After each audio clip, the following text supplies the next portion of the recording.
Beleza. Então, vamos começar a nossa aula hoje.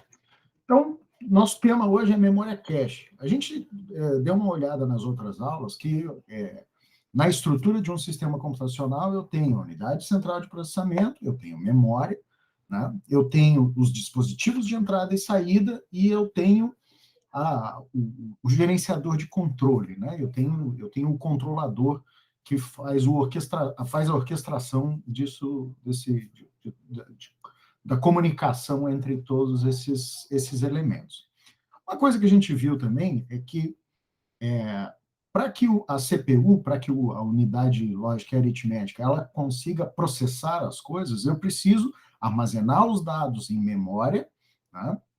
E esses dados são jogados para dentro da CPU e são processados e depois devolvidos para a memória.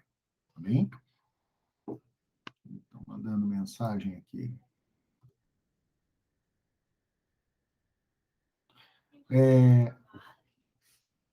E a gente viu a importância dos diferentes tipos de memória, né? Nós temos vários tipos de memória. Nós temos as memórias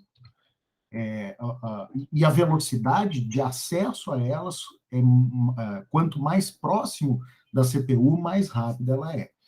E, consequentemente, o custo também, né, de cada uma da memória mais próxima do processador, ela é maior.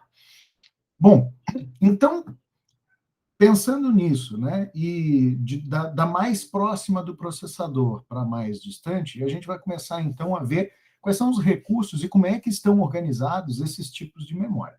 A memória mais próxima que a gente tem da unidade lógica aritmética é o cache. Tá? A gente deu uma olhada em outra aula que a memória cache, na verdade, ela está dentro do processador, fisicamente. Né? Se a gente pegar um processador ali moderno, o cache ele é uma região de... Eu tenho 3 níveis de cache, um que é dentro do núcleo de processamento, né? E normalmente outros 2 que estão na área externa ao núcleo, mas bastante próximo. Tá? Vamos ver como é que esse troço está organizado aqui. Então, beleza. Vamos falar, então, primeiro dos princípios de memória cache. Tá? Quais são os princípios do cache? O cache, quando a gente fala de cache, pensa em aceleração. Tá? Pensem que qualquer tipo de cache, ou o conceito de cache é eu ter um conjunto de dados na manga. Tá? É eu ter um conjunto de dados na manga. Um conjunto de dados que eu possa ter acesso rápido. Tá? Então, a gente tem memória cache, a gente tem cache de vídeo, né? Quando está vendo Netflix ali, o que ele faz? Ele carrega um buffer, né? Ele tem ele carrega um pedaço do vídeo para quê? Para compensar qualquer tipo de atraso. Então, o cache ele é um volume de dados que fica na manga para acelerar o processamento, né? Ou então a entrega da informação. Então, a memória cache tem por objetivo acelerar o acesso à memória. Então, aquele programa que está sendo executado, né, aquelas instruções e aqueles dados que estão sendo processados, ou pelo menos eles estão sequenciados para execução, eles provavelmente já estão dentro da memória cache, porque é a memória que está mais próxima, né, do processamento. O cache, ele é parte da memória principal. A memória principal é a memória RAM. Quando a gente fala em memória, pensem em RAM. O cache, ele é um pedacinho da RAM que está ali na manga do processador. Tá? E o processador ele vai tentar acessar um endereço da memória principal. Se a memória cache tem uma cópia do que está nesse endereço de memória, tá? Ele vai entregar. Então, na verdade, o cache ele é uma cópia da memória RAM com um mapeamento. Né? Tipo assim, olha só, eu preciso do livro que está na estante tal. Pô, pessoal, eu já pedi para vocês cadastrarem lá para eu não ter que ficar autorizando a entrada de um por um. Eu preciso de um determinado livro que está numa estante. Entro na biblioteca, né? E peço um livro que está em uma determinada estante. Se for um livro que tem uma saída mais constante, vamos dizer que o bibliotecário lá, ele tenha esse livro ali do ladinho. Ele fala, não, eu tenho esse livro aqui. Eu fiz uma solicitação do livro que está lá na estante, mas a pessoa já estava ligada e já tinha um exemplar daquele livro, até pelo giro que ele faz, à mão. Então é muito mais rápido do que ter que ir lá buscar o livro na estante para depois entregar para quem está solicitando. Então o princípio é o mesmo. Né? Então eu tenho lá os dados que estão na memória RAM, tanto os dados do meu programa, né, quanto as instruções. Thelma, fecha o microfone.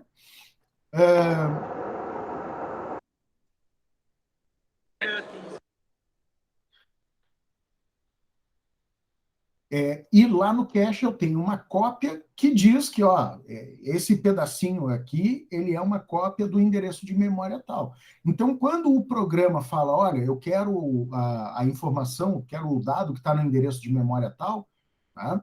O cache vai olhar e falar, opa, não, peraí, eu tenho uma cópia, está aqui, já está na mão. Eu não preciso ir lá buscar. Então, o cache ele é uma cópia da memória ou de uma parte da memória que acelera o acesso aos dados. Então, por isso que memória cache é muito mais rápido que qualquer outro tipo de memória. Tá? Então, se a gente for olhar esse diagrama aqui, olha só, eu tenho a memória principal, tá? E toda a transferência de dados entre a memória principal e a CPU, ela é feita em blocos, né? E é um tipo de transferência lenta. Então, o cache ele é um recurso, né, que faz uma cópia de uma pequena parte da memória, tá? Armazena também num dispositivo de memória de acesso mais rápido e mais próximo da CPU e cria um mapeamento de endereçamento. Tá? Então, ao invés de transferir um bloco de informações, eu só transfiro aquela Word que eu tenho mapeado. Tá bem? Bom, a memória principal, ela contém normalmente 2 elevado a n words, né, palavras endereçáveis. O que isso aqui quer dizer? Alguém se habilita? O que quer dizer que a memória principal tem 2 elevado a n palavras endereçáveis?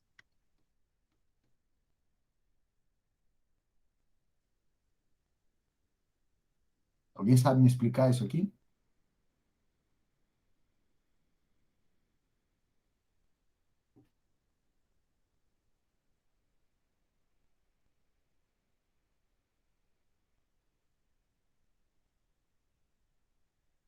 Alguém vivo?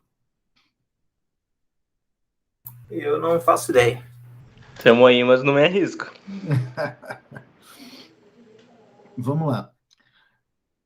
Vamos trazer isso aqui para uma situação do dia a dia. Tá? Vocês tinham lá um computador lindo, maravilhoso, com 4 GB de RAM, não era isso? Rodando lá Windows 7, 32 bits. Aí vocês foram lá e colocaram mais um pente de 4 GB. Então, a máquina, quando ligava, apareciam 8 GB de memória, só que o sistema operacional continuava enxergando 4. Por quê? Ele só suporta até 4, não é? Só enxerga 4? Porque ele era de 32 bits? Vocês deram respostas complementares. Por quê? Ele só enxerga 4 porque ele é 32 bits.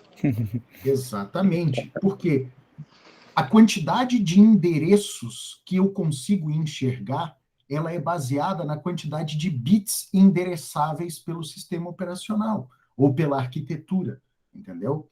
Então, se eu tenho um sistema operacional tá? Que ele é uma plataforma de 32 bits. O que acontece?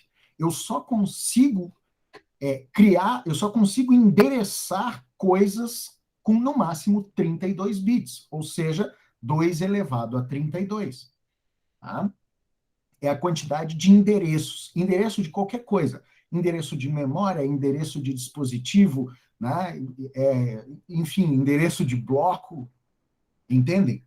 Então, a diferença da quantidade de bits de uma arquitetura, né, ela interfere diretamente no volume de dados que eu consigo endereçar. Então, se eu tenho lá um pentezinho de memória, eu falei para vocês que esse pente de memória, o que ele é? Ele é uma matriz, né, X e Y. Essa matriz, ela tem, cada elemento dessa matriz, ele tem um endereço. E eu só consigo contar 2 elevado a n endereços. Se a minha arquitetura é de 32 bits, eu só consigo contar 2 na 32, que dá mais ou menos 4 bilhões, ou seja, 4 GB. Tá? Se for 64 bits, aí sim eu consigo 2 na 64, que dá 16 hexa, 16 peta, eu não me lembro bem, mas é uma quantidade bastante significativa.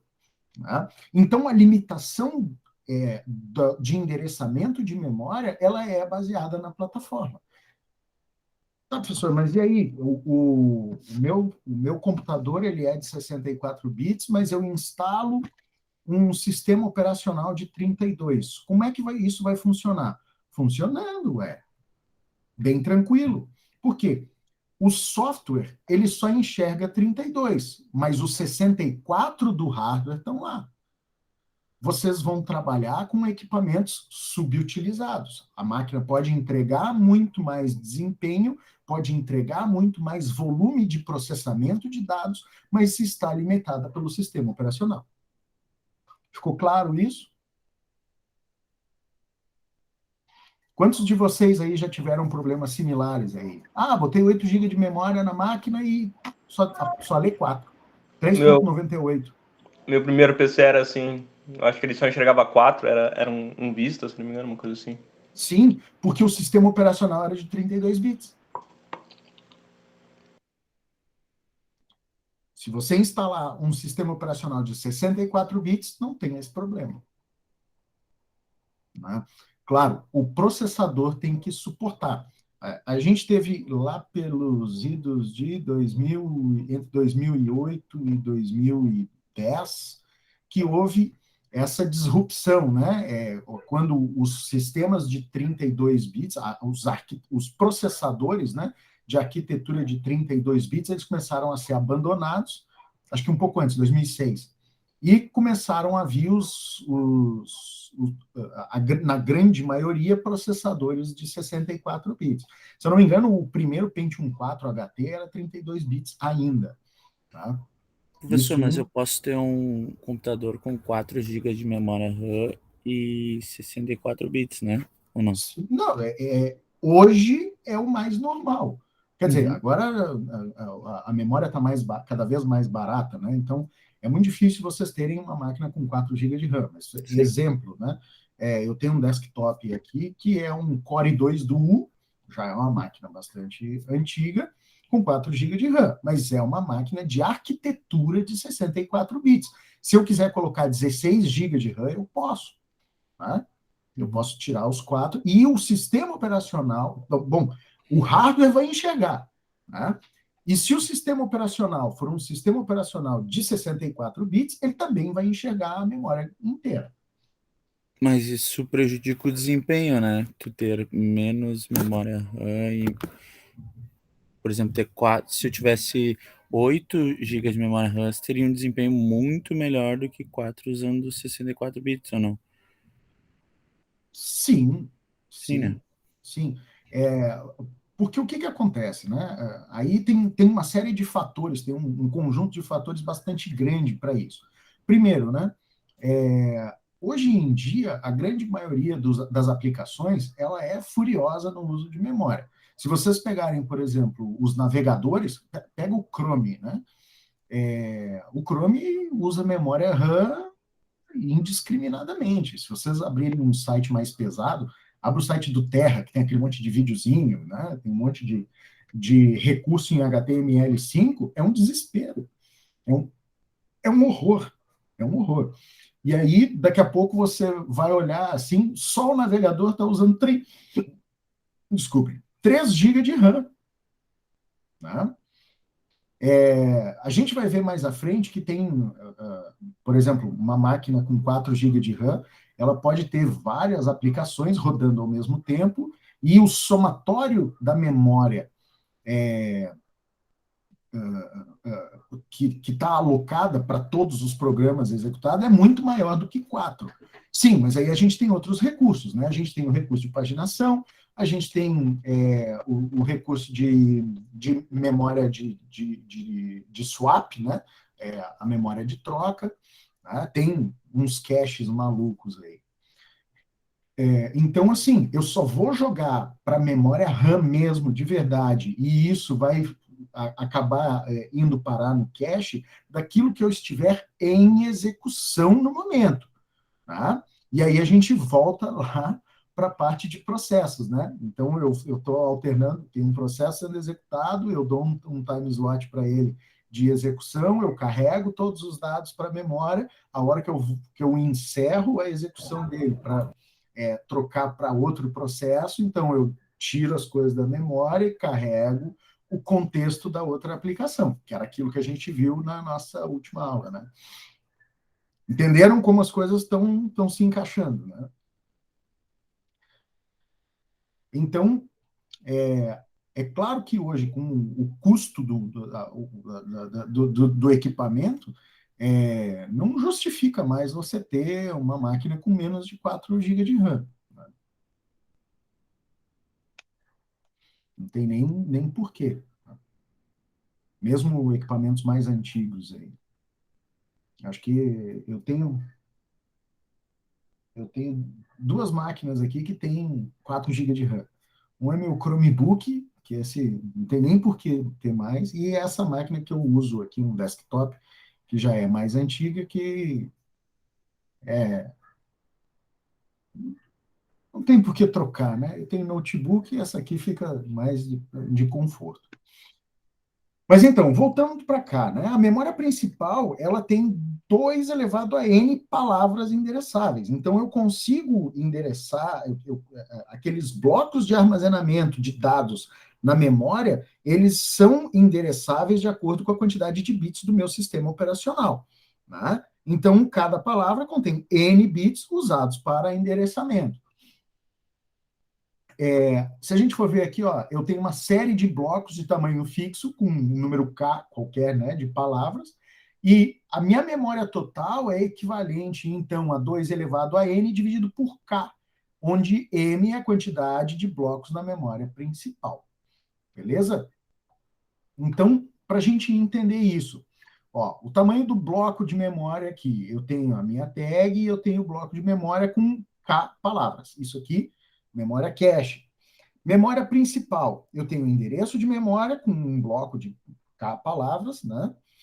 E o que eu faço? Eu pego esse bloco aqui e crio um mapeamento para o cache, tá certo?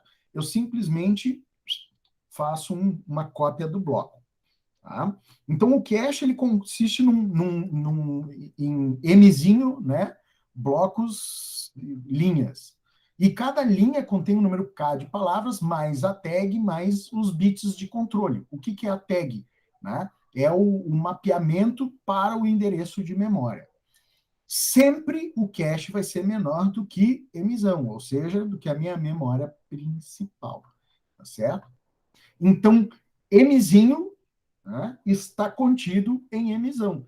O bloco de memória, ou seja, a memória cache, sempre será um pedaço, uma parte do conjunto da memória principal.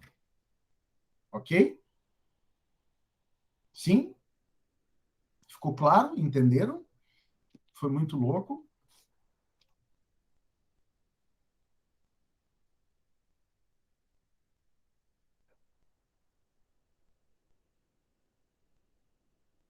silêncio sepulcral. Vamos lá. Onde eu quero chegar aqui com vocês? A quantidade de memória que eu tenho, ela é a quantidade de memória que eu consigo endereçar, ela é diretamente proporcional à quantidade de bits, né, do meu sistema. Consequentemente, se a gente entendendo isso,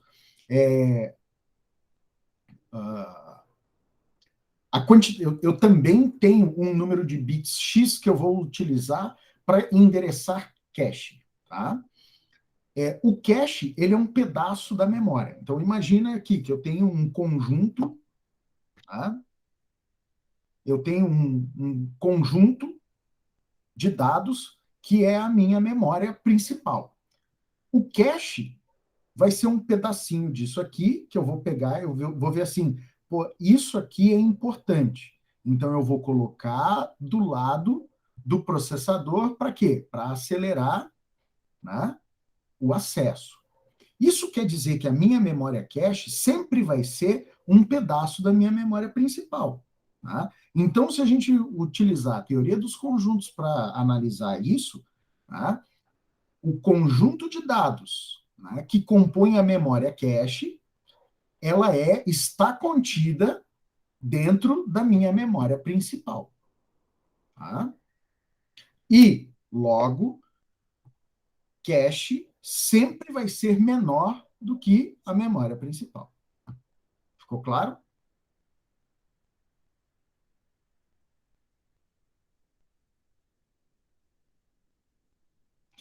Outra coisa, cache sempre vai ter mapeamento de endereço de memória. Porque eu tenho o endereço do cache, tá? Cache é uma memória. Só que o primeiro elemento que eu tenho dentro da cache é o mapa que vai indicar na memória RAM, né? Que vai fazer a associação daquele bloco com o bloco da memória principal. Por isso que eu tenho essa tag aqui. Também ficou claro isso? Os novos consoles agora usam algo semelhante, então, eu acredito, porque tu pode sair de um jogo para o outro e ele vai da onde tu parou. Não precisa carregar tudo de novo. Não, vamos lá. O princípio é parecido, mas não é bem isso, entendeu? Porque quando a gente está falando de memória cache aqui, a gente está falando em tempo de execução. Então, eu tenho lá... vamos lá. Deixa eu tentar dar um exemplo. Imaginem, vocês estão jogando Mario Bros, entendeu? E aí, tem lá a florzinha lá cuspindo fogo, né? Aí, só que na mesma tela tem várias florzinhas cuspindo fogo. A instrução, ou o conjunto de instruções que gera aquela florzinha cuspindo fogo, ela está sendo utilizada mais de uma vez. Então, ao invés disso estar carregado na memória RAM, isso está no cache. Tá? Por quê? Porque eu estou utilizando isso constantemente. A partir do momento que vocês vão andando e vai deslocando o cenário, e eu preciso carregar, por exemplo, né, o quadradinho com o cogumelo, então, e a plantinha já não vai mais aparecer plantinha cuspindo fogo, a plantinha cuspindo fogo, então, ela vai sair do cache, ela volta para a memória principal, porque faz parte do conjunto, tá? Mas aí eu vou carregar para o cache aquilo que eu preciso de imediato, que é o quadradinho com a interrogação e o cogumelo, que eu vou dar uma cabeçada ali para sair. Tá? Você vê que a gente vai ficando velho e os jogos, né, vão ficando idosos. Mas, enfim. Entenderam o princípio? Porque a cache é uma memória muito pequenininha. É um reaproveitamento, vamos dizer assim, bem dizer.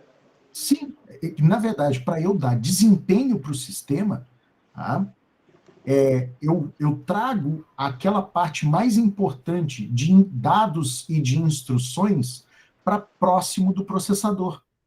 Tá? Imagina o seguinte, ao invés do processador ter que pedir para alguém buscar, ele consegue esticar a mão e pegar isso. Tá? Então, o princípio do cache é esse. Tá? Vamos lá. Como é que está organizada como é que está organizado o cache, né? Em termos de arquitetura, né? A gente tem o que a gente chama de linhas compartilhadas. A gente vai falar bastante de eletricidade e eletrônica aqui. Como é que é a percepção de vocês a respeito disso? Eu preciso saber para ver como é que a gente. Na sala de aula, eu consigo olhar para a cara de vocês e ver assim, né, aquela cara assim de não entendi absolutamente nada do que esse gordo falou, né? Agora, com vocês com a câmera fechada, né, e eu falando aqui, aí eu já não tenho como usar fazer essa leitura. Alguém manja de eletrônica aqui ou não? Manjo um pouco.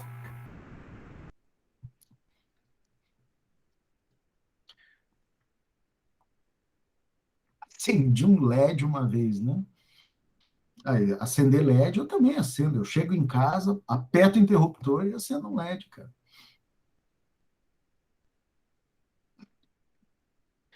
Piada ruim, né?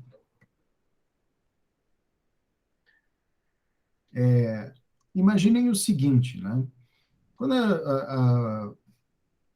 toda a comunicação de um sistema computacional ela é feita através de linhas. Se a gente for pensar em linha no pé da letra, olha, pega um circuito integrado e olha, assim que você vai ver que tem um fiozinho ali, né, que sai, que dá voltinha. Quando a gente falar de uma linha, é uma linha daquela ali mesmo, né? Por quê? Ela é uma linha de sinalização. A gente vai ver que os elementos, às vezes, eles são interligados por várias trilhas daquelas ali. E cada trilha ela tem uma função diferente. Tá? Eu não vou entrar não vou ir tão fundo nesse detalhe, mas eu preciso que vocês entendam o seguinte. Por exemplo, aqui eu tenho cache, tá certo? Então, eu tenho uma linha aqui, que é a linha de endereço, eu tenho uma linha de controle, tá? E eu tenho uma linha de dados, beleza? Eu tenho aqui o barramento do sistema e aqui eu tenho cache, ok? O que acontece? No meio do caminho, que eu não tenho aqui, tá?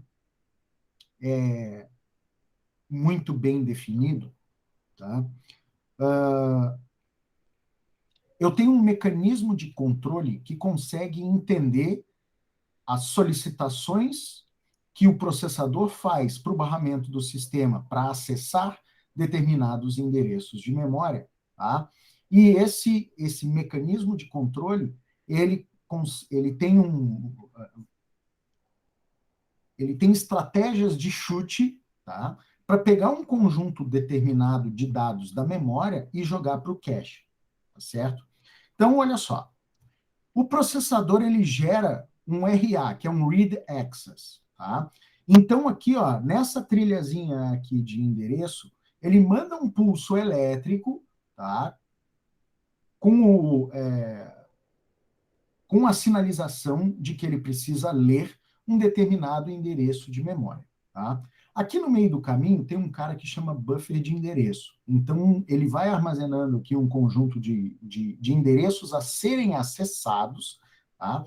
E ele conversa com o barramento do sistema. O barramento do sistema tem um mecanismo controlador. Normalmente é o chipset que vai pegar essas requisições aqui, tá certo? E vai devolver, então, na linha de dados do processador. Então, aqui em endereço, o processador solicita os dados e aqui embaixo eles voltam para dentro do processador para eles serem armazenados. O que acontece? No meio do caminho, eu tenho um cache aqui, tá certo? Eu tenho o cache. Então, O mecanismo de controle, ele busca na memória mais do que o solicitado, tá? E aí a gente vai ver quais são os mecanismos, né, que o cache, que o gerenciador usa para alimentar o cache, tá certo? Ele consegue interagir com o cache, né, para ter controle do que tem armazenado e qual é o endereçamento que tem.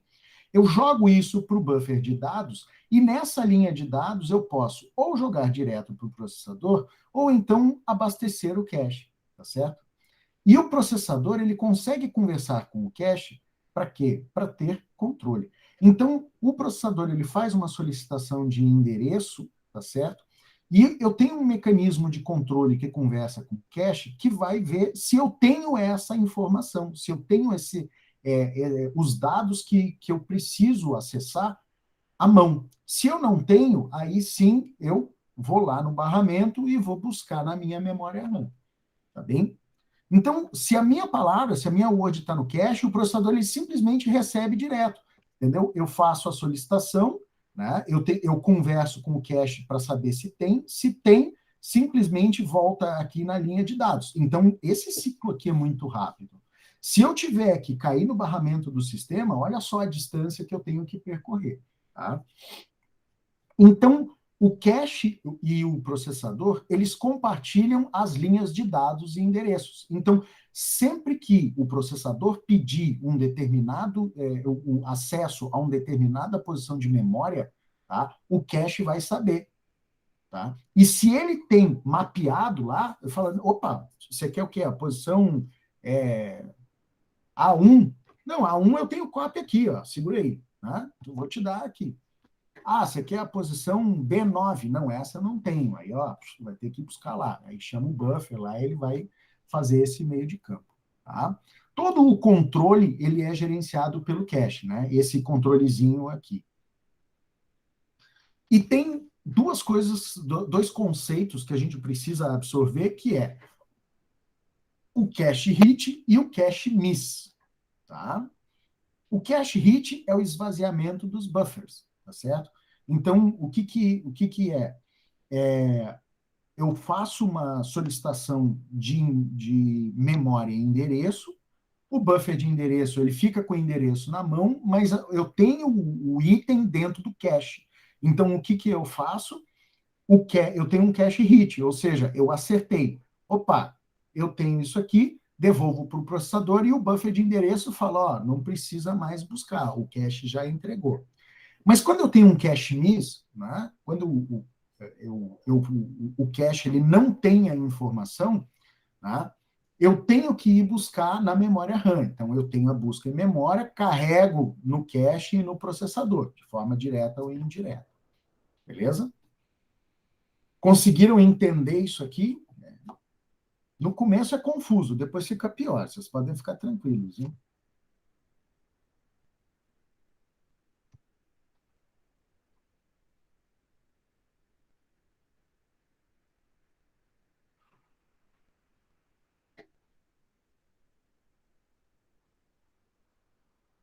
Silêncio sepulcral. Todo mundo está entendendo tudo.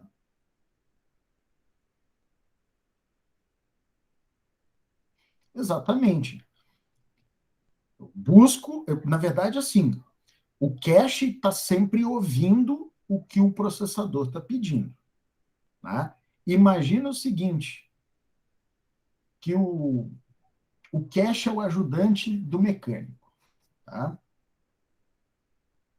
E o cache, ele está ali com uma chave de boca, uma chave Phillips, uma chave de fenda e uma lanterna. Aí o mecânico fala assim, chave de boca. Aí o cache, essa aqui está na mão. Chave Phillips, essa aqui está na mão. Preciso de ferro de solda. Ops, esse não está na mão. Aí o cara vai ter que ir lá buscar. Então, o tempo que ele leva, ele é maior. Entendeu?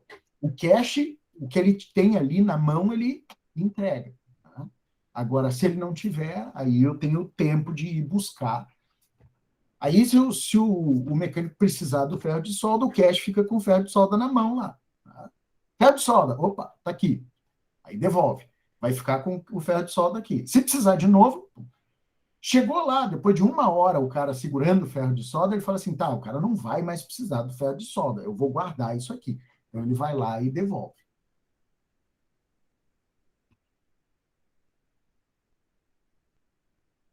Entendeu, Nicolas?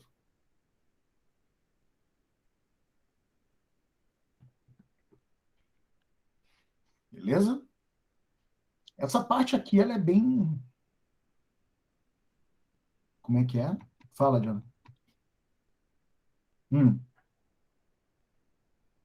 Cache hit. O que é o cache hit? Não, tipo assim, pediu lá pro ajudante do mecânico, chave Phillips, é um cache hit. Opa, tá aqui. Né? Então eu acertei. Tá? Então, aquela requisição, se eu tivesse um outro ajudante que fosse só buscar coisas que não estão à mão, entendeu? Que, na verdade, é o caso, chave Phillips. Aí, chave Phillips está na mão. O ajudante fala, opa, chave Phillips precisa? Não, não precisa. Então, eu esvazio a minha cabeça, não preciso me preocupar. Por quê? Porque o meu cache já entregou. Preciso de uma chave L. O cache não tem, aí o outro ajudante vai falar assim, opa, chave L, tá, segura aí que eu estou indo lá buscar. Aí ele pode entregar para o cache ou ele pode entregar direto para o processador.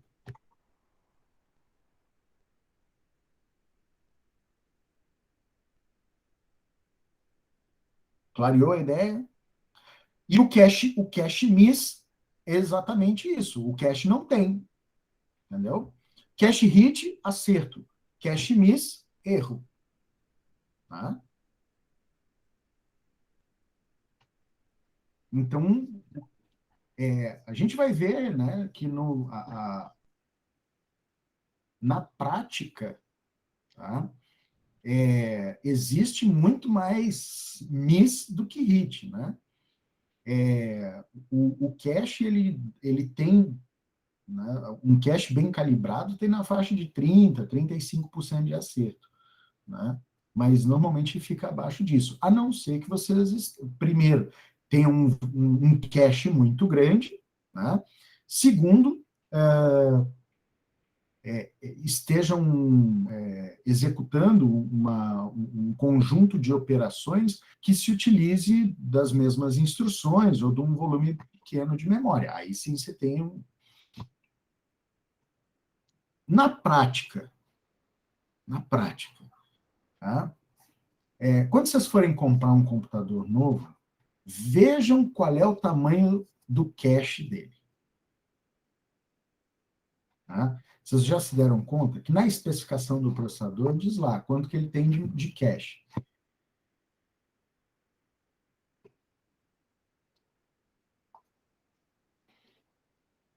Quanto de cache o processador de vocês tem?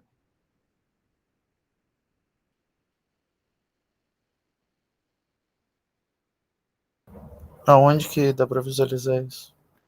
Se você sabe o modelo do seu processador, você pode ir no site do fabricante. Por exemplo, tem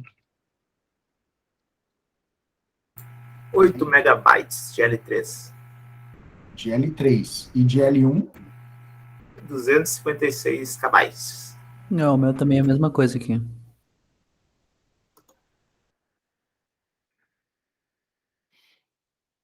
tá?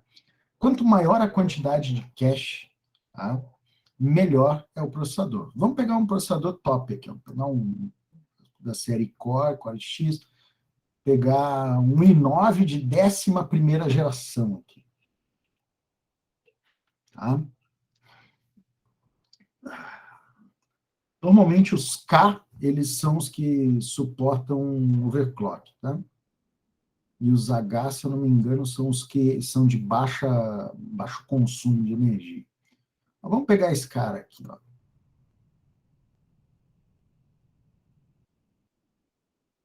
Bom, essa aqui é uma máquina, esse aqui é um processador extremamente moderno, né? Se a gente for ver, ele tem 16 MB de cache. Vamos lá. Smart Cache 16. especificação de memória, processador, package expansion, deixa eu ver. Não, ele não tem o detalhamento aqui. Express.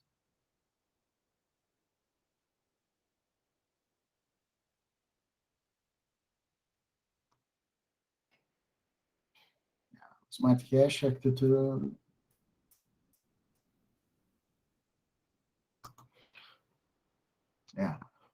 Então, é o seguinte, eu tenho 8 núcleos de processamento, né?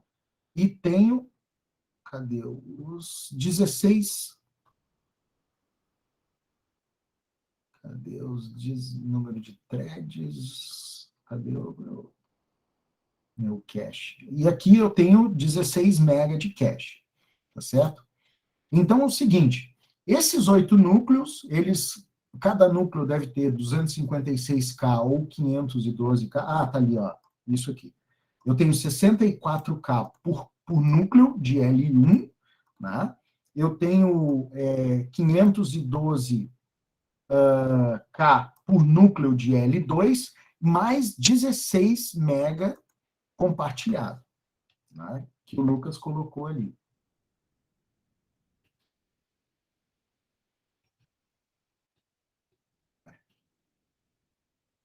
Perdi na minha janela aqui.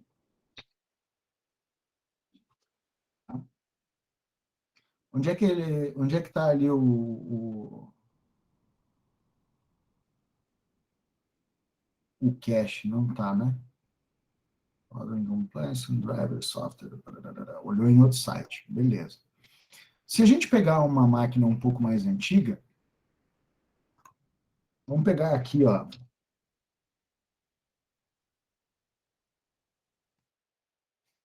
um i3 mais antigo.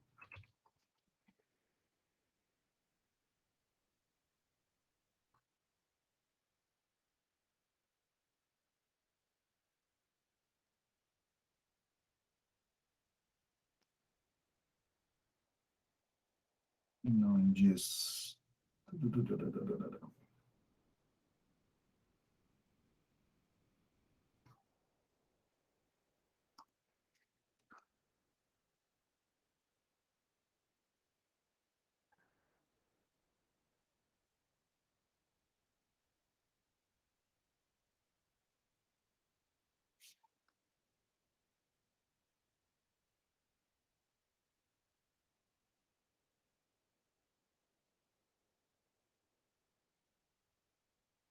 Aqui. Eu tenho 128K de cache L1, eu tenho 512K de cache L2 e 3 MB de cache L3. Então, interessante, né? Porque isso aqui é uma máquina antiga, um i3 3220, mas ele tem 128K de cache L1. Né? Interessante. Isso quer dizer o quê? Que a quantidade de memória que ele tem do lado do processador é bastante grande. Tá? O Lucas colocou ali que esse i9 tem 64K de cache por núcleo, tá? De cache L1. Levando-se em conta que esse i3 aqui tem 2 núcleos, então ele tem 2 vezes 128. O i9 tem 8 núcleos, então eu tenho 8 vezes 64. Então, no total, o L1, eu tenho núcleos poderosos, não tem tem metade da memória que o i3 tem, só que no total, no conjunto da obra, eles trabalhando juntos, eles são muito mais eficientes, tá certo? E outra, o cache compartilhado, que são esses 16 MB, é muito maior do que os 3 MB compartilhados que eu tenho nesse i3.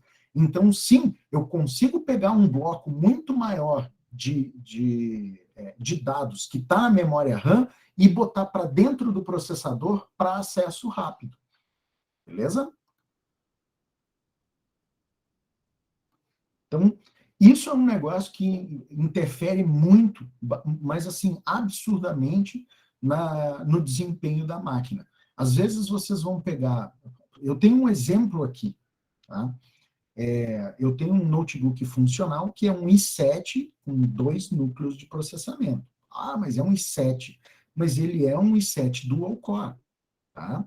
E com pouco cache. Então, eu tenho um i5 mais velho, que tem um outro note meu particular, que é um i5 mais velho, né, de terceira ou de quarta geração, que tem o dobro do cache, tá? E tem 4 núcleos. Então, ele é muito mais rápido. Claro que aquece muito mais, né? Mas ele é muito mais rápido do que uma máquina mais nova, tá? Por outro lado, o mais novo, a bateria, né, em uso normal dura 7 horas, enquanto o outro dura 2 horas. Tá? Então, todos esses fatores, eles influenciam no desempenho da máquina. Quando vocês forem olhar um sistema computacional, precisa analisar o que cada um desses elementos quer dizer. Beleza? Então, assim, quais são os elementos do projeto do cache? Né? Primeiro, a quantidade de endereços, o tamanho, tá?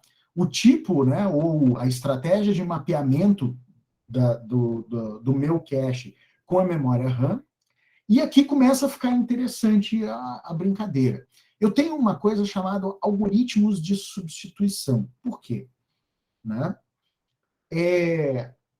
Tudo que eu leio da minha memória e eu preciso trazer para o cache, eu tenho que ter uma estratégia para isso. Eu tenho que bolar um mecanismo, eu tenho que ter uma lógica para isso, tá certo? Que são os algoritmos de substituição. Eu tenho as minhas políticas de escrita, né? O tamanho da linha e uma outra estratégia é o que a gente chama de cache multinível, que é isso que a gente acabou de ver. É o cache de layer 1, layer 2, layer 3, né? Cache de nível 1, nível 2, nível 3.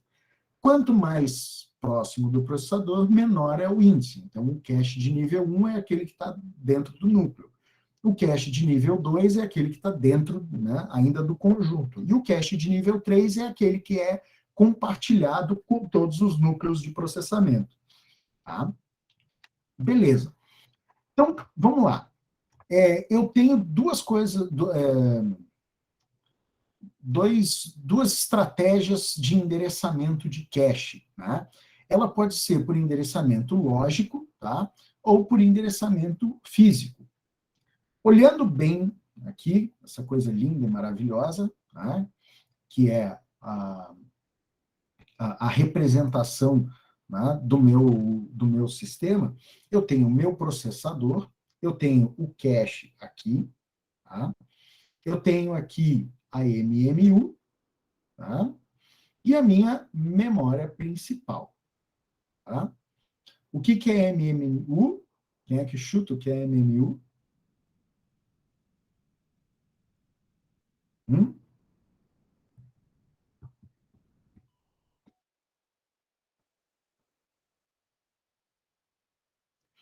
Não, Jonathan, não é bem o chipset, tá? Mas a função dá para dizer que lembra.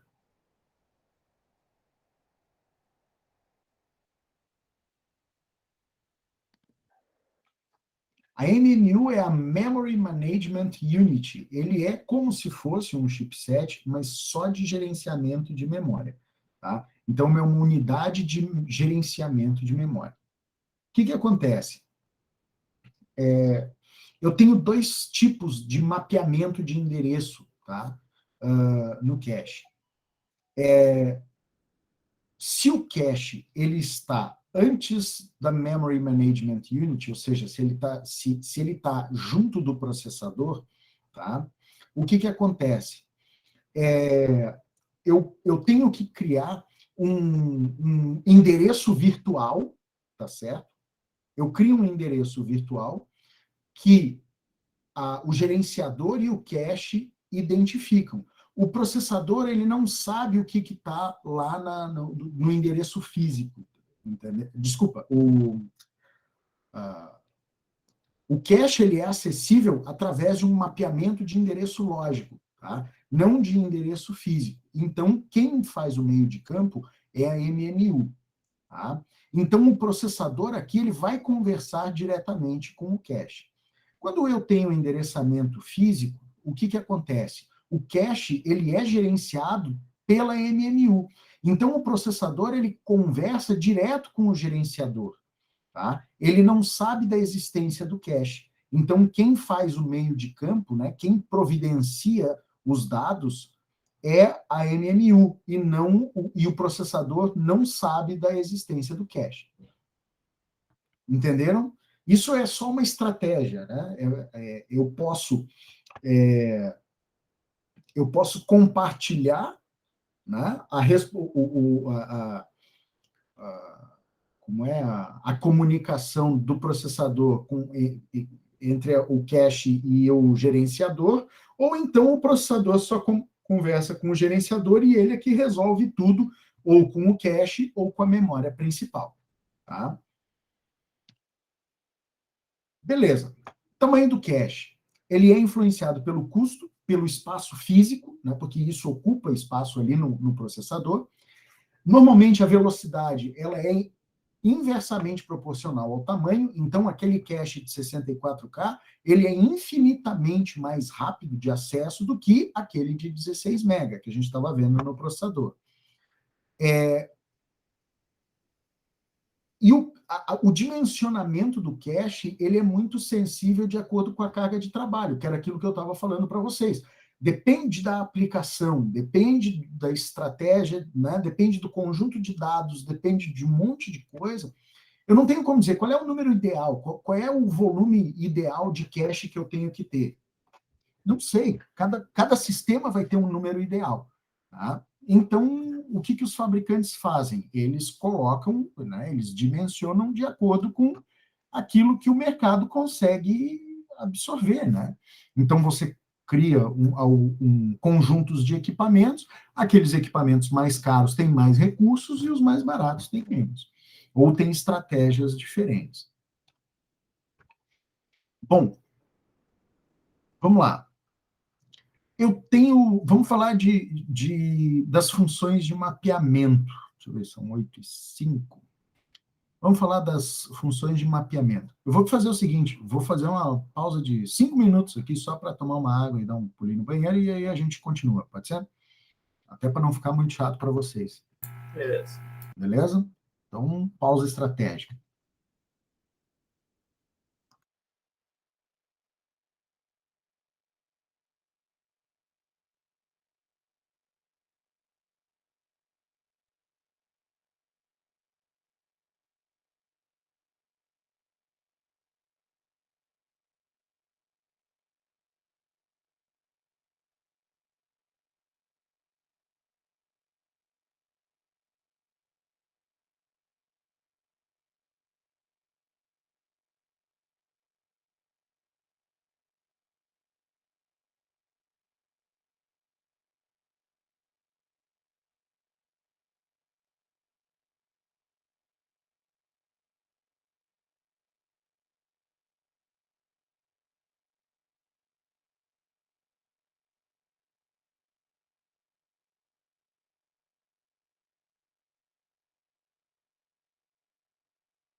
Tá sem som aqui, professor.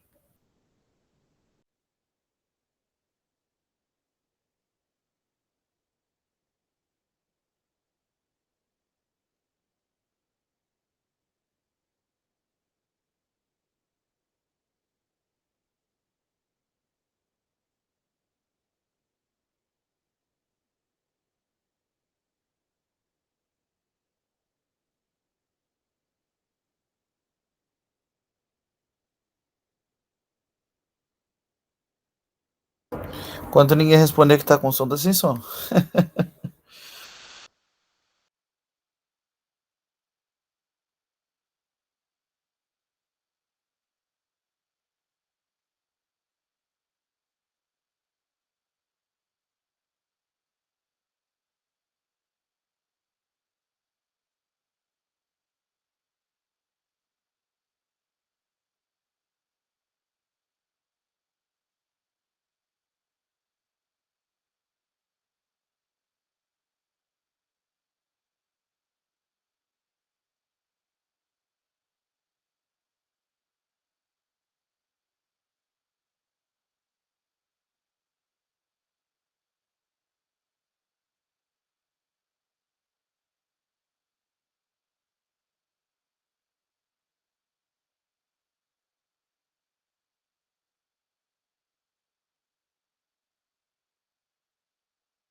Estão ouvindo agora? Vamos ouvir. Agora tá. Eu mudei a máquina aqui. Eu não sei o que tá. Deu piripaque aqui. Eu abri só a apresentações aqui.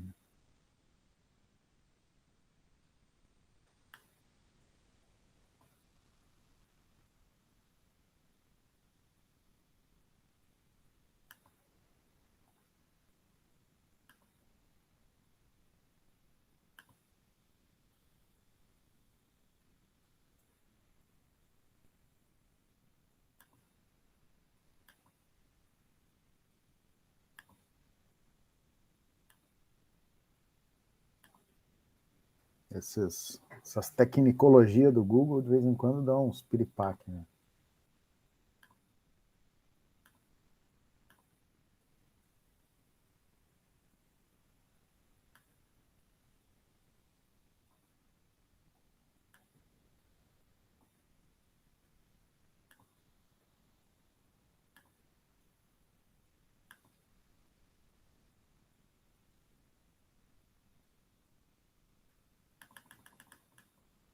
Então, vamos lá. A gente estava falando, então, de função de mapeamento, não é isso? Bom, qual é a grande sacada do mapeamento? Eu preciso, né, mostrar lá no meu cache, eu preciso ter a informação de qual é a posição de memória que eu tenho copiada. Tá? Aquele bloco, qual é a relação daquele bloco com a minha memória principal? Então, eu tenho que ter um algoritmo de mapeamento dos blocos, tá? Até para saber de onde saíram aqueles dados que estão armazenados no cache. Eu tenho 3 técnicas, tá, de mapeamento. Uma que a gente chama de direta, tá? Uma que é a associativa e a outra que é a associativa em conjunto, ou set associative. Tá? Como é que é o mapeamento direto? Então, cada bloco de memória principal, tá, ele é mapeado para uma linha de cache. Tá? Então, eu tenho a linha do cache e eu tenho a linha da minha memória principal. Tá? Então, eu tenho um local de cache fixo para cada bloco. Se a gente for ver aqui, ó, aqui é minha memória principal de 16 MB, tá certo? Então, aqui, ó, eu tenho o meu cache com 16 mil linhas, né? Eu tenho 16 eu tenho 16K que eu posso fazer cache, né, da minha memória principal. Então, o que eu faço? Eu crio um mapeamento direto. Então, na tag 00, eu tenho o meu número de linha, né, 00 aqui, eu tenho esse conjunto de dados, tá? Esse conjunto de dados aqui, ó, ele equivale a esse endereço da minha memória principal, tá certo? Então, qual é o maior problema, né? Eu tenho um local de cache fixo para cada bloco. Como é que é? Imagina o seguinte, para cada... Deixa eu explicar melhor. O mapeamento direto, eu tenho um pedaço do meu cache que ele é dedicado a um bloco da minha memória. Tá? Então, sempre que eu precisar fazer cache de um pedaço da memória, eu vou usar um local fixo no cache. Tá certo? Então, assim, imagina que da linha de memória da 1 a 10, eu vou usar a linha 0 do meu cache. Isso tem um problema, porque eu não tenho como...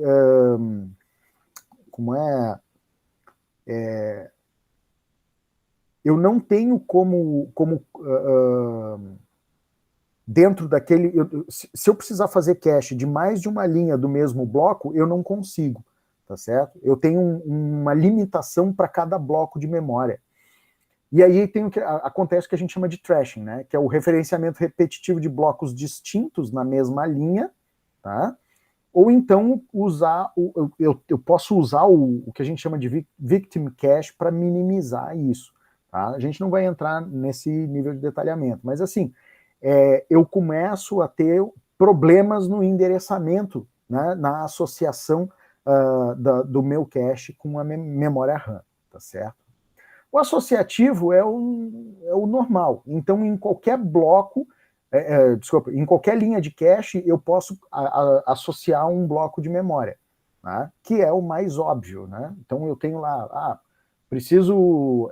vou buscar um determinado conjunto de dados de um programa que está na memória RAM. Então, eu vou lá, é o bloco aqui com endereço tal, jogo para o cache. Eu tenho um outro bloco aqui tal, jogo para o cache.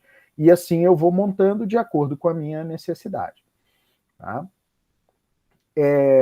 Então, todo o endereço de memória ele é identificado por uma tag mais uma word. Né? A tag é o bloco da memória principal, é a associação. E eu consigo fazer a comparação simultânea de tag de cada linha. Então, eu consigo fazer a verificação da associação. Né? E eu também tenho um outro negócio interessante, que se eu tenho words, tá, similares, eu consigo mapear em múltiplas linhas de cache. Desculpa, ao contrário, né? Eu posso criar várias associações. Então, se eu tenho um determinado conjunto de dados que ele é similar, né, eu consigo usar só uma entrada de cache para fazer essa associação. Então, eu tenho aceleração. E o mapeamento associativo em conjunto, ele é que nem o associativo, mas eu trabalho com bloco, né? Então, o Word ele é mapeado para todas as linhas de cache de um determinado conjunto. Então, a implementação é um conjunto de cache associativo. Eu não tenho linha de cache, eu tenho blocos. Tá? Beleza. Isso aqui é meio... Eu tenho certeza que vocês ficaram pensando assim, puta, isso aqui é muito confuso. Tá? Mas não é tanto, não. Imaginem, vamos voltar aqui. Mapeamento direto. Tá? Para cada conjunto de linhas de memória, conjunto de blocos de memória, a posição do cache ela é fixa. Associativo. Eu tenho uma matriz de associação, né, que cada linha do meu cache ele está associado. Só um minuto, pessoal.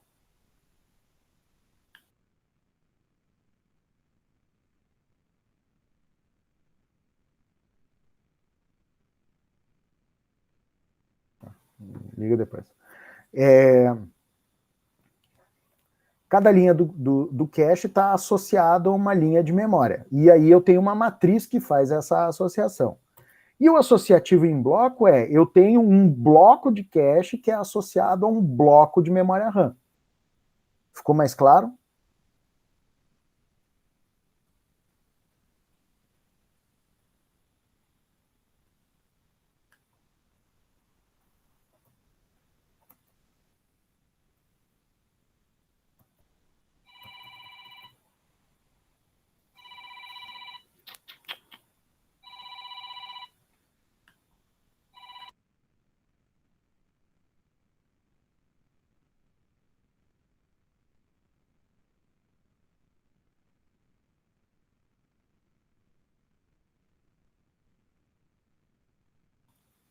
Alô?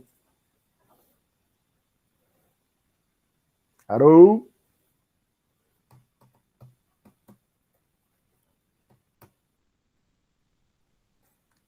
Virou sessão espírita, né? O professor perguntando, tem alguém aí? Alguém me ouve? Como é?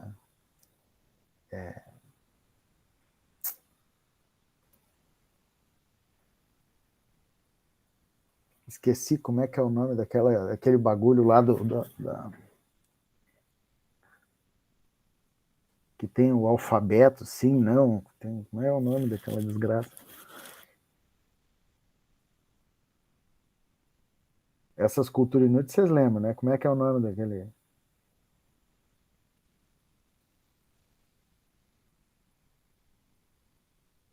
Isso.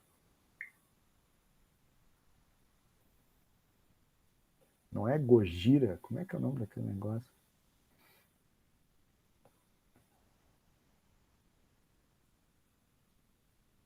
Ouija.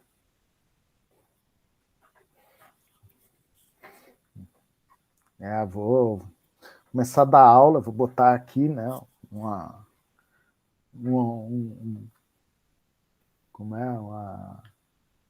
tábua de Ouija aqui, entendeu? Com um copo, assim, tá.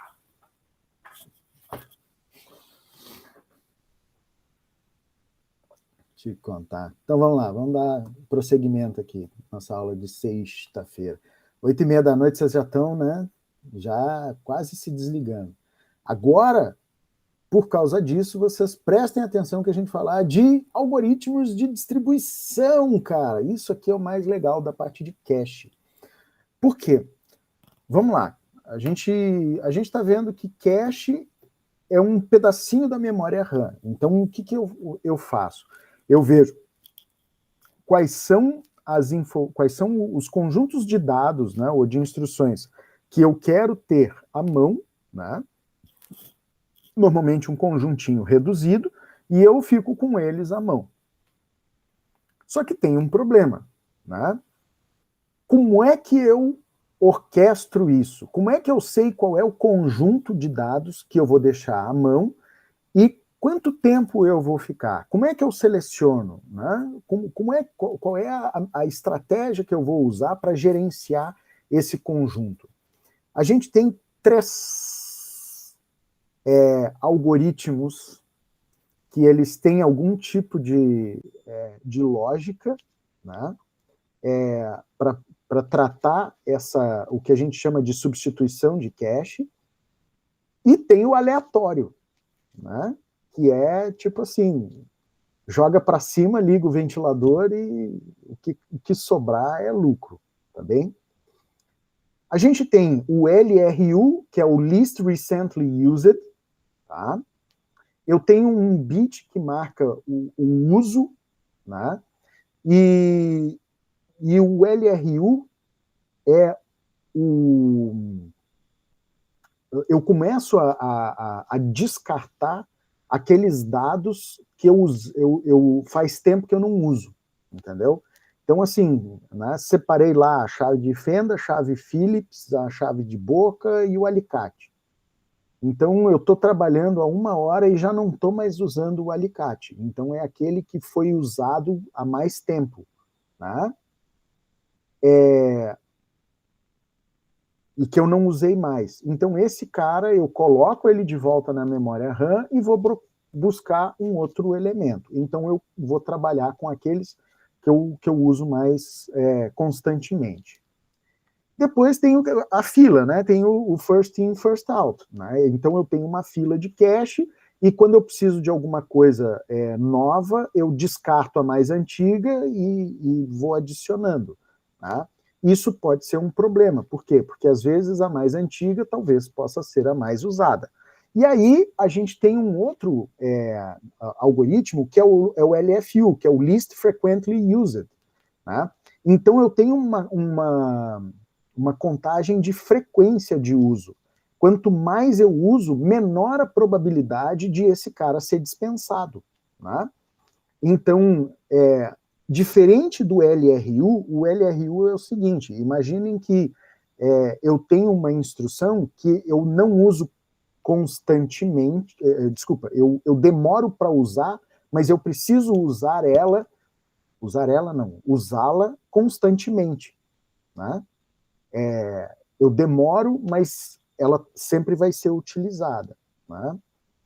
Se demorar muito tempo, eu vou descartar. E aí eu vou ter um cache miss e eu vou ter que ir buscar na memória. Então isso é ciclo de processamento, é tempo que eu estou perdendo. No LFU, eu tenho o que a gente chama de contador de frequência. Então, se eu tenho uma instrução que mesmo que eu demore para usar, mas eu uso muito, né, eu tenho muitos hits, eu vou ficando com ele, entendeu? Eu vou mantendo essa instrução. Então, eu tenho um contador de acesso, né? E aquelas instruções que têm mais hits, elas vão ficando armazenadas, tá? As que têm menos hits, eu vou descartando. E o algoritmo de distribuição aleatório é aleatório, entendeu? Pega um conjuntão, ó, xablau, peguei aqui, ó, não usei nada, só deu cache miss. Bota fora esse negócio, né? Ou então eu posso usar o aleatório associado a um desses. Por exemplo, eu posso ter uma fila, né?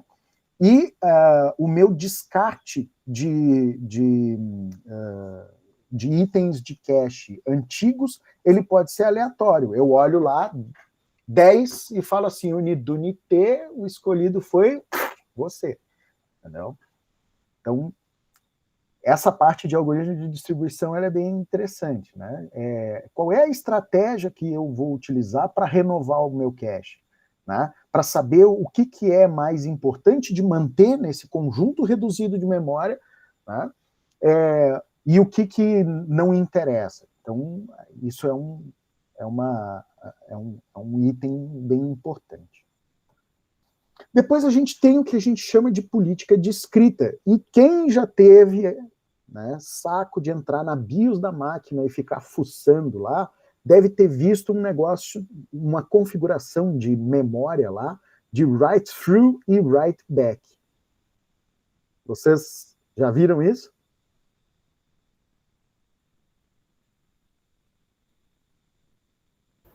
Não. Nunca viram? Putz, vocês estão novinhos demais, cara. há zilhões de anos atrás, quando você tinha que configurar o tempo de memória, o timing de memória, né, na mão, na BIOS, né, com a possibilidade, inclusive, de fazer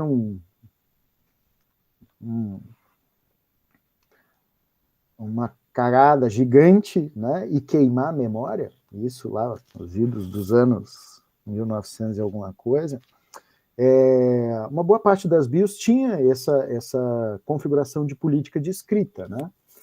O que acontece? Quando eu estou processando, eu estou lá com os dados dentro do meu processador, eu terminei a operação, eu jogo de volta para o cache, tá?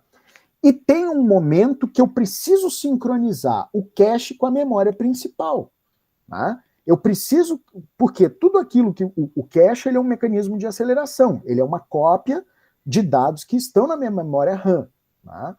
Só que eu preciso fazer com que esses dados eles fiquem sincronizados. E eu tenho duas políticas que são possíveis de sincronização. Uma é o que a gente chama de write-through.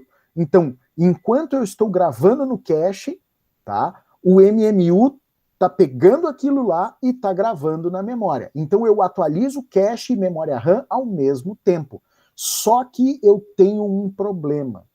Eu gero um gargalo no meu barramento. Por quê? Porque eu estou transferindo o dobro, eu estou usando o dobro de recurso, né, de barramento de memória para poder trafegar o mesmo conjunto para 2 lugares diferentes, tá certo? Então eu gero um gargalo. Por outro lado, eu tenho uma estratégia que é a de write back. Então primeiro eu gravo no cache, tá certo? E marco o que eu atualizei, tá? Depois que eu terminei de fazer essa atualização, eu vejo o que eu preciso atualizar na memória RAM. Então ele não faz isso ao mesmo tempo, tá? Qual é o problema? Se eu tiver uma operação de entrada e saída, eu tenho que parar tudo, fazer a sincronização do cache com a memória para depois iniciar a operação de ES. Então eu também tenho gargalo, tá? Então tudo depende, a eficiência vai depender do tipo de aplicação, né, ou do conjunto de operações, do conjunto como é que é o funcionamento do sistema. Tá? Então, qual é a melhor solução? Varia, né, como diz o Galdério. Então, não tem isso. Mas a gente tem que saber que eu tenho essas duas políticas. Ou eu atualizo cache e RAM ao mesmo tempo, ou eu atualizo cache, né, e aí atualizo toda a minha cache dentro do meu processamento, paro tudo, atualizo a RAM, e se tiver alguém esperando coisa da RAM, né, vai esperar. Vai ter que esperar terminar essa sincronização.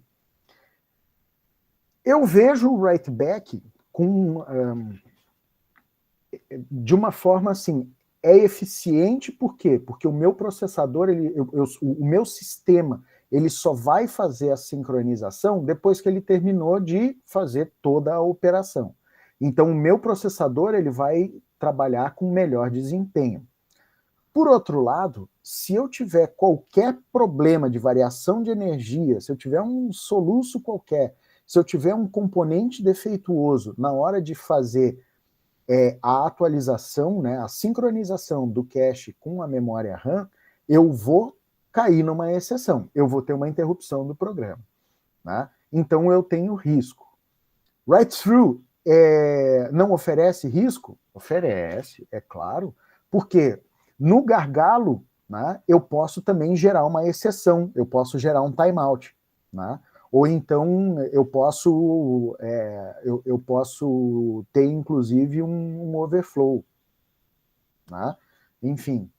Então as duas políticas existem, o que é melhor? Tem que testar Hoje em dia, os equipamentos eles não têm mais essa configuração na BIOS, né? Isso hoje o próprio chipset trata, né? Se ele vai usar uma política ou outra. Mas em 1900 e alguma coisa, né? Quando fala 1900, isso foi no século passado, as BIOS ofereciam esse tipo de configuração manual. Né? Talvez alguns equipamentos ainda mais, não vou dizer refinados, né? Mas essas placas-mãe aí com gamer, que você pode configurar um monte de coisa, talvez ainda tenha alguma configuração disponível de política de escrita. Tá? Isso aqui é tranquilo, né? Conseguiram entender aqui de boa, não é isso? Só ver o que falta. Falta pouco para a gente encerrar aqui.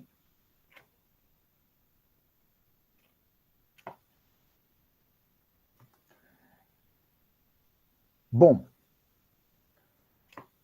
então assim, o nosso sistema ele tem o que a gente tem que chamar de coerência de cache, né? Então eu tenho que ter um equipamento que tem um barramento com write-through, eu tenho um controlador que monitora as linhas de endereço para detectar a operação de linha de escrita de memória. Então, se eu tenho no write-through, eu tenho que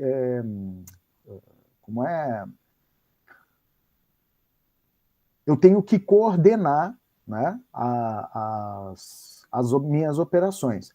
Uma coisa que é interessante também, tá, é que é o seguinte: se eu tenho uma operação de entrada e saída que faz acesso direto à memória, tá, que é possível, o controlador, o MMU, ele vai ver que a memória RAM mudou e ele vai ter que invalidar o cache. Né? Ele vai ter que dizer assim, ó, esse cache aqui, ó, deleta, tá certo? Então, eu tenho que ter esse mecanismo de sincronização, tá? Isso vai fazer com que eu necessite de hardware adicional para atualizar a cache memória principal. Então, eu vou ter que ter a MMU sendo um elemento complexo, né? Porque ele vai ter que gerenciar tudo isso e vai ter que ficar monitorando. E eu tenho uma parte de memória que a gente chama que ela não é cacheável, tá?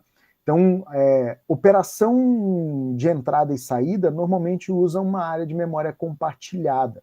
E essas operações de memória não cacheável, elas sempre vão ser cache miss. O que acontece? Quando eu estou lendo lá, eu ia falar um disquete, mas é melhor eu esquecer que isso existiu, principalmente que vocês são bem mais novos do que eu, né? Mas eu estou lendo um pendrive e eu preciso carregar dados na memória. Eu não preciso que isso passe pelo processador, né? O meu chipset, ele vai usar um recurso que a gente chama de DMA, que é Direct Memory Access, ele vai ler aquele bloco de dados e vai jogar para dentro da minha memória RAM, tá? O que acontece? Todos esses dados que eles vêm de uma operação de entrada e saída, eles são colocados numa posição de memória RAM que ela não é cacheável. Por quê? Porque se houver alguma... como ela é uma memória muito mais lenta, como ele é uma operação, né, muito mais lenta, porque ela é advinda da operação de entrada e saída, eu posso, o meu processador, né, se estiver interagindo com essa memória, pode dar um piripaque. Tá? Então, a gente diz o seguinte: área de memória reservada para operação de entrada e saída, tá? Ela não é cacheável. Então, ela sempre vai gerar um cache miss. Tá? Tem lá os dados que foram carregados do arquivo tal aqui que tem que processar. Beleza. O processador ele vai buscar na memória, né, numa posição de memória, e que o cache não tem acesso, ele não vai interagir com isso. Então, até que isso aqui seja processado e vire, né, uma massa de dados processada entre o processador, memória, e depois vai ser colocado no cache para aceleração, antes disso ele vai estar sempre direto na RAM, sem possibilidade de cache. Então eu não tenho aceleração. Tá? Tamanho da linha. Então, eu posso ajustar a linha aumentando o tamanho do bloco de memória que eu trago, né? Eu consigo, inclusive, armazenar as minhas words adjacentes, que elas podem ser referenciadas. Então, às vezes, o que é comum acontecer? Um mecanismo de cache eficiente, quando você faz uma solicitação de um bloco de uma posição de memória, normalmente ele traz um bloco inteiro ou blocos adjacentes. Por quê? Porque ele vai dizer o seguinte, tá, o cara me pediu aqui ele me pediu a chave Philips 6, eu já vou pegar a 7, a 5 e a 4. Né? Então ele já vem com um bloco ali. Por quê? Para tentar acelerar. Ele tenta desenvolver um mecanismo de predição de chamada. Né? Então, eu tenho um problema, né? Que às vezes a razão de acerto ela pode diminuir de acordo com o tamanho do bloco que eu pego. Por quê? Quando eu pego um bloco maior, né, eu vou diminuir a quantidade de bloco em cache. Né? Então, imagina o seguinte, eu vou pegar blocos de 3 words, exemplo, né?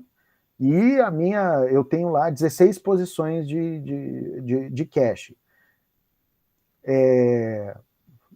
15 posições de cache. Então eu consigo pegar 5 blocos de 3 words. Se eu aumentar o bloco, se eu pegar um bloco de 5 words, eu vou conseguir só pegar 3 blocos. Né? Então é inversamente proporcional.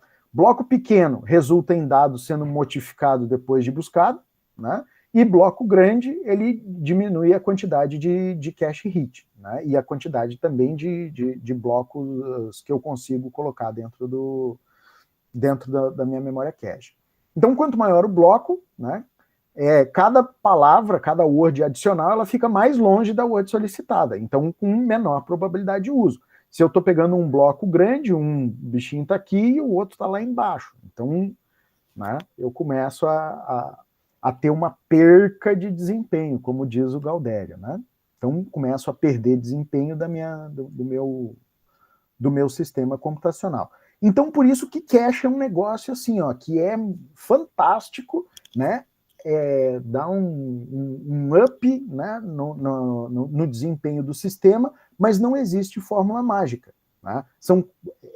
Cada caso é um caso. E aí a gente tem essas estratégias, tá certo? E para a gente finalizar, eu também tenho o número de cache. Né? Eu tenho lá o meu cache multinível, que a gente já viu, né? E eu tenho o que a gente chama de cache unificado e cache separado. Então, eu tenho o cache unificado, o cache compartilhado, e o cache separado, que é aquele cache que eu tenho individualizado dentro do meu núcleo de processamento. Então, assim, hoje eu enchi vocês de cache. Tá? Eu vou deixar depois uma atividade teórica para vocês, né, fazerem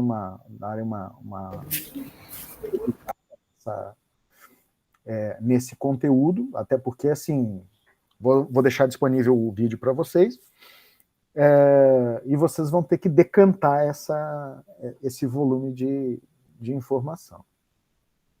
Como é que foi aí? Diz aí. Professor, eu tenho 2 perguntas. Diga. Hoje, pensando em volume de dados, e acredito que uma política nova, não sei, que tenha entrado para segurança da informação, coisa assim, onde as pessoas têm que autorizar o uso de cache na maioria dos sites. Esses caches, eles estavam já sendo consumidos anteriormente, agora por segurança da informação a gente tem que autorizar, ou não era fundo. E agora está sendo consumido? Respira fundo. Aqui nós estamos falando de memória cache. A gente está falando de arquitetura. Sim. Quando a gente fala de cache, a gente fala de um mecanismo de aceleração. Então, o que é o cache de aplicação? Né? Eu crio blocos de dados, né, da aplicação, principalmente se é uma aplicação cliente-servidor ou uma aplicação web, eu copio uma parte da aplicação, né, para a máquina local para conseguir acelerar o desempenho. Né? Então, bibliotecas que a gente usa, né, com recursos que são entregues ali na aplicação, ao invés de eu ter que copiar para executar, eu jogo para dentro da máquina e eu faço a chamada local. Só que para isso eu tenho que autorizar a aplicação a ter acesso ao seu disco, né, a ter acesso à sua máquina local. Tá? Então, o que acontece? Assim como esses recursos eles podem ser utilizados para o bem, eles também podem ser utilizados para o mal. Por quê? Porque se eu tenho uma aplicação que ela é do mal, a partir do momento que eu autorizo o acesso ao meu disco, ela tem acesso aos meus dados pessoais. Entendeu? Entendeu? A minha pergunta é, se a gente, hoje, por questões de LGPD, a gente tem que autorizar, ou isso não era consumido anteriormente e a gente não precisava autorizar, entendeu? Vamos lá, isso desde que o mundo é mundo, né? Desde que eu me lembro, você recebe cookie de site, tá certo? E as aplicações elas têm algum tipo de acesso ao seu recurso local. O que acontece, né?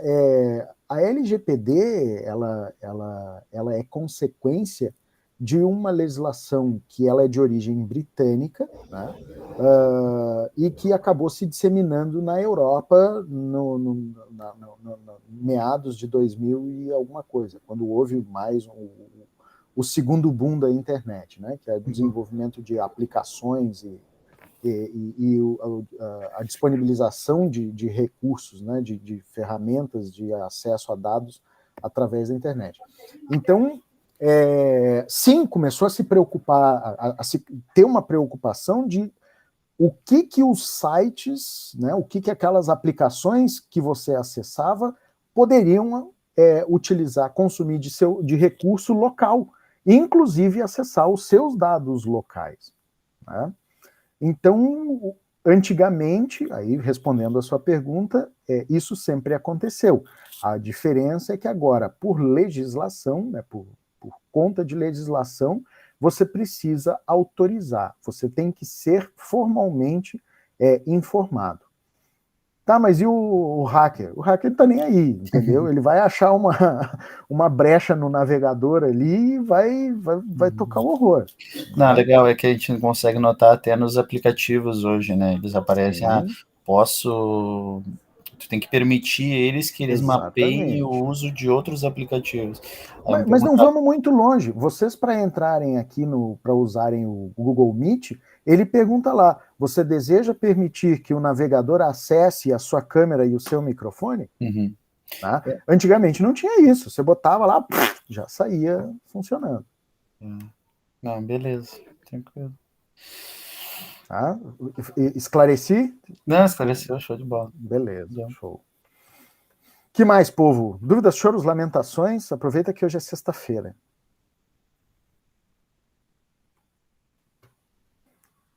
Olha o tabuleiro do Ouija aí, ó. Ei. Vou pegar um copo aqui.